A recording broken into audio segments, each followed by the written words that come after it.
ఇప్పుడు మనతో పాటు దొన్నికోట గ్రామ పంచాయతీ సర్పంచ్ నాగరాజు గారు మనతో పాటు ఉన్నారు. ఆయన మాటల్లో ఇక్కడ నియోజకవర్గం పరిపాలన ఎలా ఉంది, అభివృద్ధి ఏ రకంగా జరిగింది, అదేవిధంగా జగన్ గారి పరిపాలన ఎలా ఉంది, అండ్ అదే కాకుండా తన గ్రామ పంచాయతీ పరిధిలో ఎలాంటి డెవలప్మెంట్ ఆయన ఈ హయాంలో చేసుకోగలిగారు అనేది ఆయన మాటల్లోనే తెలుసుకుందాం. నమస్తే నాగరాజు గారు. సార్ నమస్తే సార్. మీ గ్రామ పంచాయతీలో మీరు సర్పంచ్ అయిన తర్వాత ఎలాంటి అభివృద్ధి జరిగింది?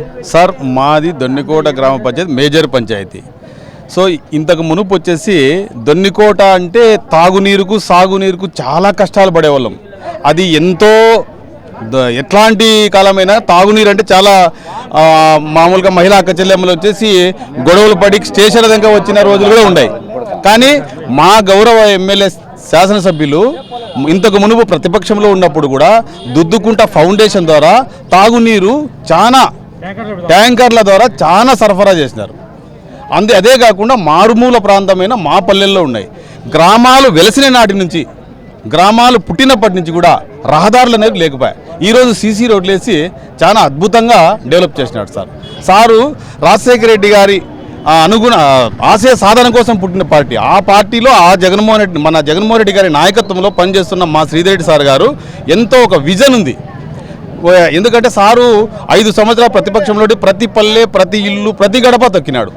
అప్పటి నుంచి ఏమి కావాలని మౌలిక సదుపాయాలు అయితేమి, రహదారులు అయితేమి, రోడ్లు అయితేనేమి అన్నీ కూడా డెవలప్ చేసినారు. దాంట్లో భాగంగా ఈ రైతాంగంకి ఏం అందిస్తే డెవలప్ అవుతారు అనే ఆలోచనతో 193 చెరువులు ఈ నియోజకవర్గంలో గుర్తించినాడు. నాకు ఒక ప్రశ్న ఉందండి. శ్రీధర్ రెడ్డి గారు ఇంత చేశారని అంటున్నారు, కానీ ఎందుకు శ్రీధర్ రెడ్డి గారి క్యాడర్లోనే వ్యతిరేకత, అంటే పెద్దిరెడ్డి గారి దగ్గరగా తీసుకెళ్లారు? అంటే మాకు శ్రీధర్ రెడ్డి గారి ఆయన మీద వ్యతిరేకత పెద్దిరెడ్డి గారి దాకా కొన్ని వర్గాలు, ఇంద్రజిత్ వర్గం కానీ, పాల్మూర్తి వర్గం కానీ, వీళ్ళు పెద్దిరెడ్డి గారి దగ్గర తీసుకెళ్లారు. మీరు దానిపై మీరేమంటారు? సార్ నేను అంత పెద్ద మాటలు మాట్లాడే స్థాయి నాది కాదు. కానీ సిచ్యువేషన్ ఏమంటే మీరు అడుగుతున్నారు కాబట్టి నేను చెప్పాలా.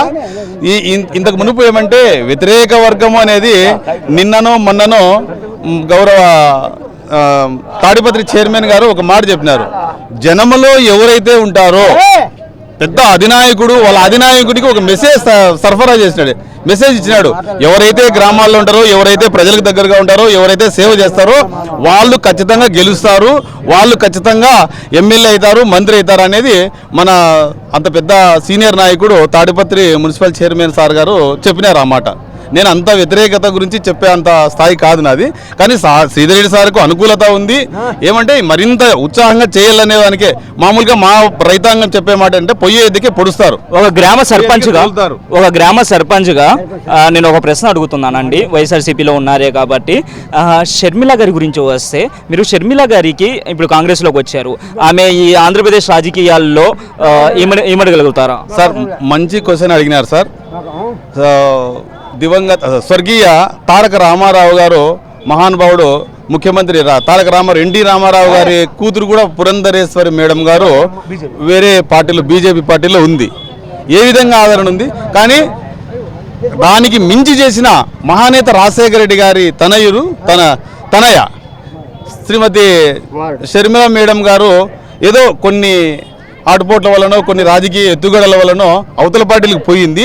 కానీ జగనన్న మా నమ్మకం, జగనన్న మా నమ్మకం. ప్రతి గడపలో, ప్రతి ఇంట్లో, ప్రతి మహిళా అక్క చెల్లెమ్మలో, ప్రతి ఒక్కరిలో, ప్రతి రైతులో జగన్ మా నమ్మకం, జగనే మా భవిష్యత్తు అనే నమ్మకంతో ఉంది.